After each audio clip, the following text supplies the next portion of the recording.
안녕하세요, 한참 변호사입니다. 오늘 말씀드릴 내용은 상대방 서면 휘둘리지 않고 보는 법입니다.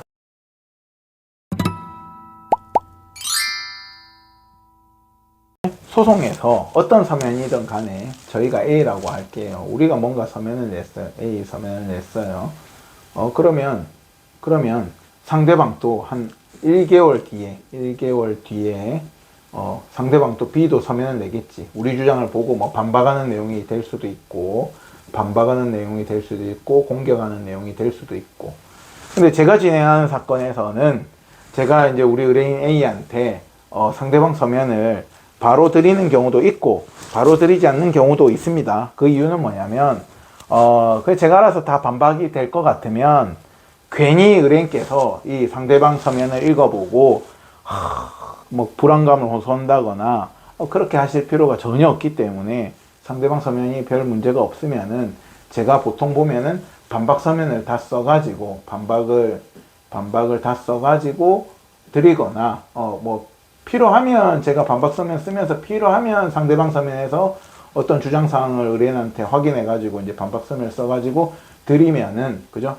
그러면은 상대방의 서면과 우리 쪽 반박 서면을 의뢰인이 딱 같이 봤을 때는 전혀 불안감을 호소할 게 없죠. 다 반론이 돼 있고 문제가 없구나를 다 아실 수가 있기 때문에.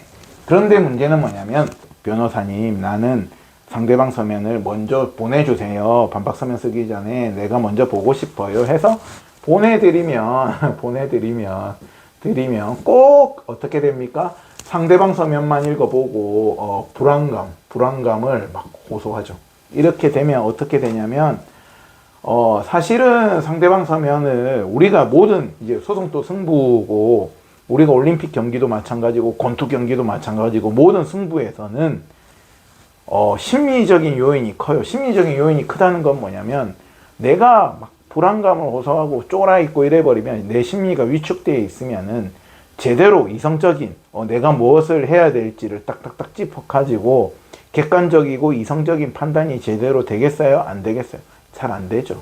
그렇기 때문에 상대방의 반론이 다소, 예를 들어서 그 중에서 뭐 일견 우리가 반박해야 되는 내용이 있더라도 차분하게 그것에 대해서 어떤 증거가 있고 반대되는 내용이 뭐가 있고를 정리해가지고 반박을 하면 그게 최선의 결과가 되는 것인데, 이것을 반박도 하기 전에 이미 심리적으로 이 불안감을 호소하면, 그죠?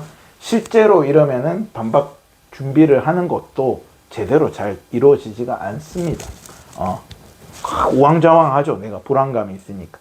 내가 직접 그렇게 완전 프로 같은 마음을 가지실 필요는 사실은 없거든요.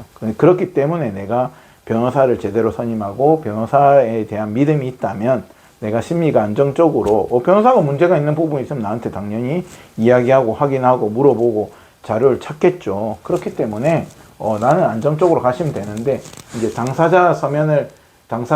상대방의 서면을 보고 이 불안감에 휩싸이게 되는 경우가 있고, 그로 인해서 제대로 대응이 되지 않는 경우가 오히려 발생된다. 불안감이 생기면은 필요한 말만 할까요? 쓸데없는 말을 많이 하게 될까요? 쓸데없는 말을 많이 하게 됩니다.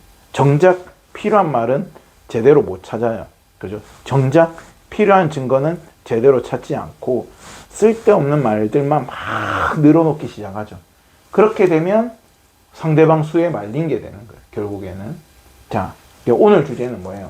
상대방 서면을 휘둘리지 않고 보는 법. 이렇게 변호사의 반박 서면을 같이 읽어버리면 뭐 아무 문제도 안 되는데, 내가 먼저 읽었는데, 먼저 읽은 경우도 있거든요. 제가 이제 상대방 서면에서 너무 새로운 사실이 많을 때는 제가 의뢰인분들한테 먼저 보내드려요. 그리고 여기 대해서 조금 반론하는 내용을 정리해 주십시오. 이렇게 하는 경우가 있거든요.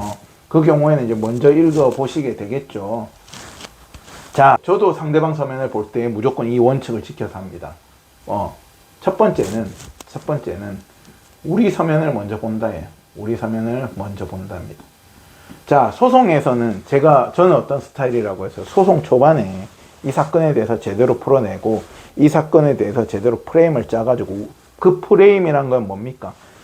나한테 유리한 우리의 프레임이죠.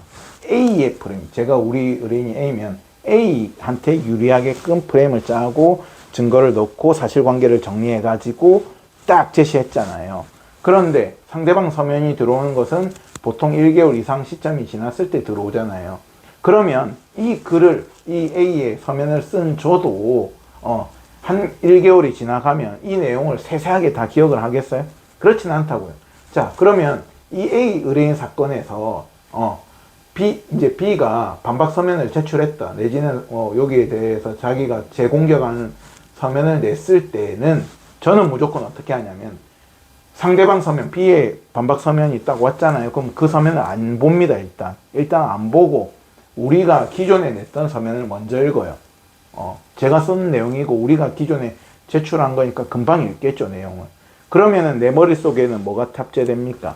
이 A 사건에 대해서 우리 의뢰인 A한테 유리한 프레임과 증거들과 사실관계들이 쫙 내 머릿속에 프레임이 쫙 잡히는 거죠.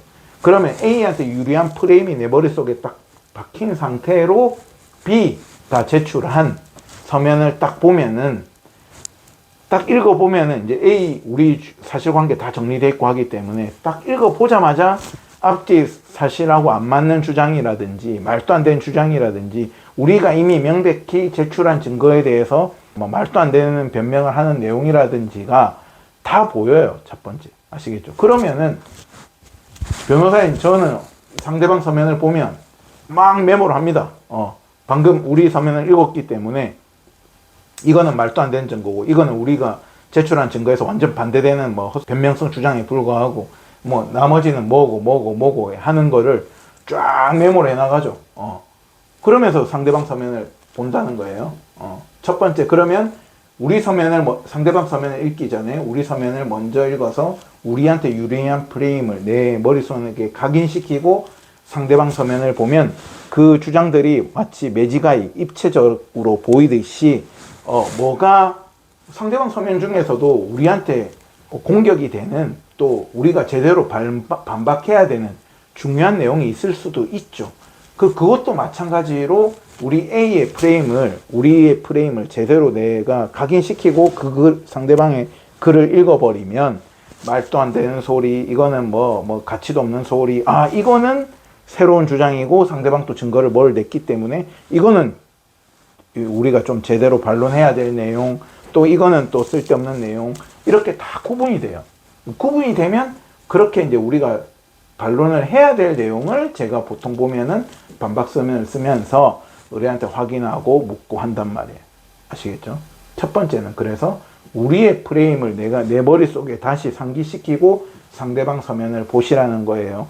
이게 프로가 아니고 아마추어면 아마추어일수록, 일반인이면 일반인일수록 무슨 말을 하면 상대방 서면을 보면 오히려 그 말이 다 상대방이 이렇게 주장하는구나, 상대방이 이렇게 나를 공격하는구나, 상대방의 말이 맞네, 이런 관점에서 자꾸 읽어버리기 때문에 강중약도 없어지고 정작 반박해야 될 내용에 대해서는 뒷전이고, 그죠? 상대방이 꼬리 물기라든지 상대방이 명백히, 예를 들어서 우리는 상대방이 명백히 바람핀 증거를 딱 하고 냈는데 상대방은 뭐 어떻게 해요? 그건 할 말이 없지. 자기가 바람피다 걸렸으니까 명백한 증거를 딱 냈는데. 그러니까 너가 청소를 제대로 안 했고 나한테 어떻게 했고 맨날 하는 이야기 뭐예요? 의처증, 의부증이 있고 이런 소리 한단 말이에요. 자기가 바람피다 걸렸는데 의처증, 의부증 변명이 됩니까? 절대 되지 않습니다. 그런데 우리의 프레임을 제대로 내 머릿속에 안 시키고 상대방 서면을 읽어보면 그럴듯해 보이죠. 그럴듯해 보여. 그러니까 내가 불안감이 생기죠. 의처증, 의부증, 내가 부정행위 증거를 잡았기 때문에 뒤를 캐긴 캤을 거 아니에요. 예를 들어서. 그러면 그거를 의처증, 의부증으로 날 몰고 가네 하면서 내가 의처증, 의부증인가 이런단 말이에요. 근데 저기 바람을 핀 증거가 안 잡혔으면 모르겠는데, 바람을 핀 증거가 잡혔는데 맨날 의처증, 의부증이야. 무슨 의처증, 의부증, 바람 피다 걸렸는데. 아무런 이유가 없는 주장이다. 그래서 그냥 반박을 할 때도 상대방이 프레임 걸어놓은 거에 매이는 게 아니고 우리가 제대로 된 너가 바람을, 자기 바람 핀 이야기 안 하잖아요. 그럼 너가 바람을, 우리가 했던 이야기, 너가 바람을 이만큼 편 게 명백한데 무슨 의처증, 의부증이냐 이렇게 반론해버린다. 그래 버리면은 대부분이 한 90%는 다 반론이 돼요. 그 중에서 일부가 조금 반론해야 된다거나 반박을 해야 된 우리가 예상하지 못했던 상대방이 증거를 냈다든지 이렇게 되겠죠. 두 번째 원칙은 뭐냐면, 두 번째 원칙은 증거 위주로 보시라는 거예요. 증거 위주로. 이거는 뭐 변호사는 웬만하면 이렇게 빠져들지 않지만 우리 일반인은, 그죠? 일반 사람은 상대방의 말과, 그죠? 상대방 서면에는, 그죠? 온갖 말들과 말을 많이 할 거 아니에요. 나를 공격하고 나를 비난하고 또 변명하고 이런 말이 많은데, 이 여러 말 중에서 증거가 붙어 있는 말이 있거든요. 증거를 붙인 말이 중요한 것이지, 아시겠죠?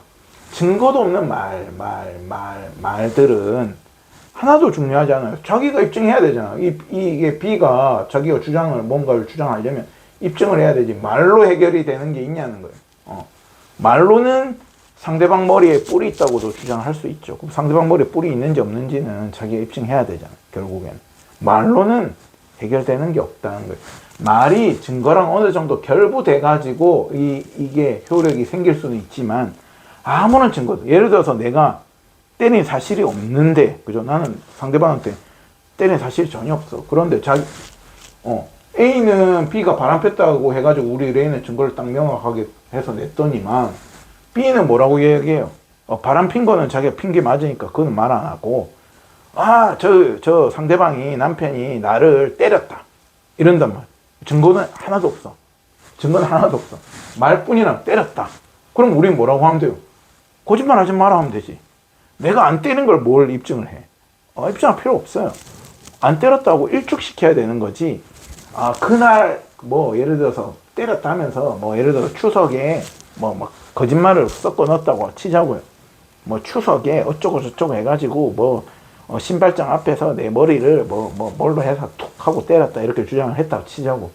그거를 말려 들어가지고 증거도 없는데 거기에 대해서 그게 그러려고 그런 게 아니고 그날 추석날 어쩌고 저쩌고 말을 섞기 시작하면은, 그죠?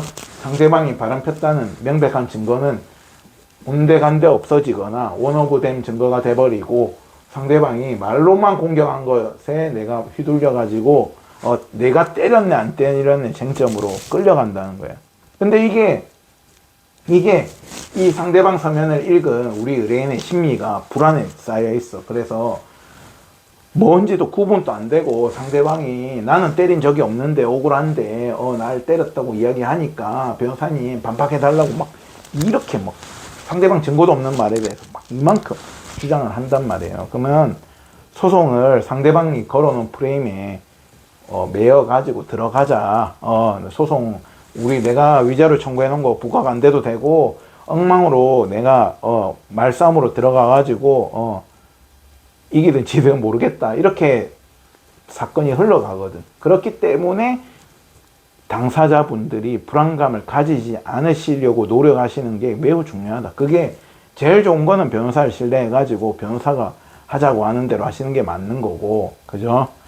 그래도 그냥 변호사 신뢰를 떠나서 내 자체가 우울감이나 이혼소송 과정에서 불안감이 있으신 분들이 있거든요. 그럴 때도 내가 어느 정도 내가 괜히 불안감이 있기 때문에 괜히 이거 소송에서 자꾸 상대방 수에 말려가지고 불안해가지고 막 쏟아내기 시작하면 오히려 내 소송에서 악영향을 미친다는 거예요.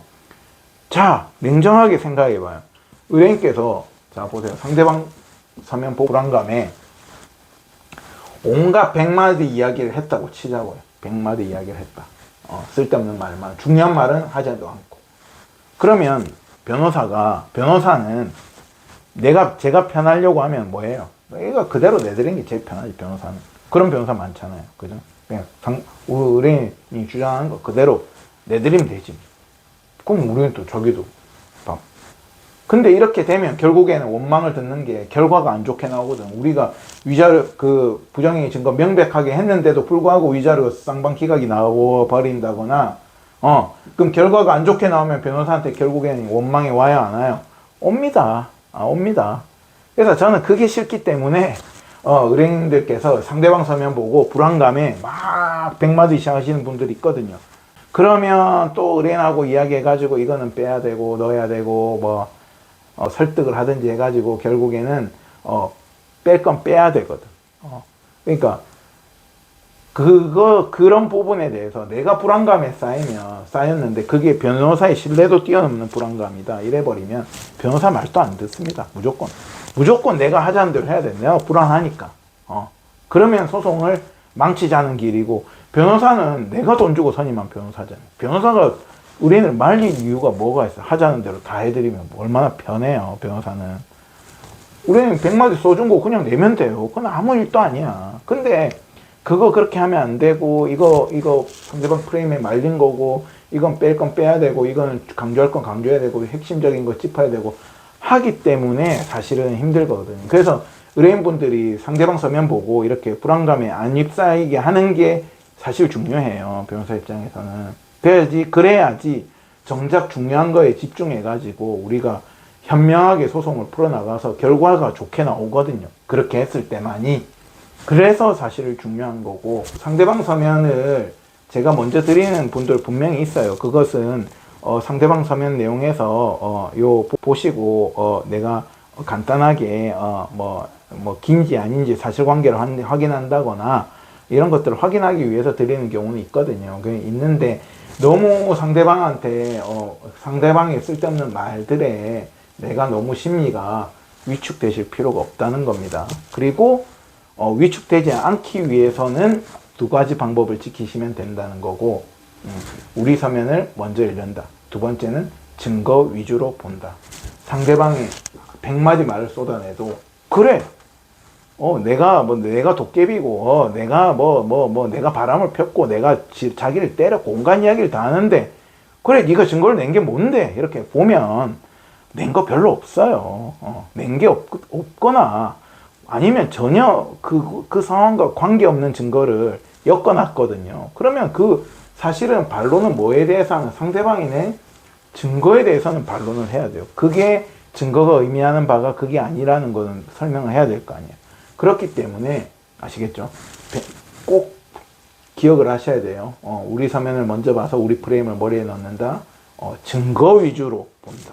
그러면 증거 위주로 보면 상대방이 100마디 말 중에서 뭐가 나한테 제대로 들어온 공격이고 나머지는 말뿐인 공격이구나를 아시게 되기 때문에 별로 불안감에 쌓이실 필요가 없습니다. 오늘은 상대방 서면 휘둘리지 않고 보는 법에 대해서 말씀드렸습니다. 감사합니다.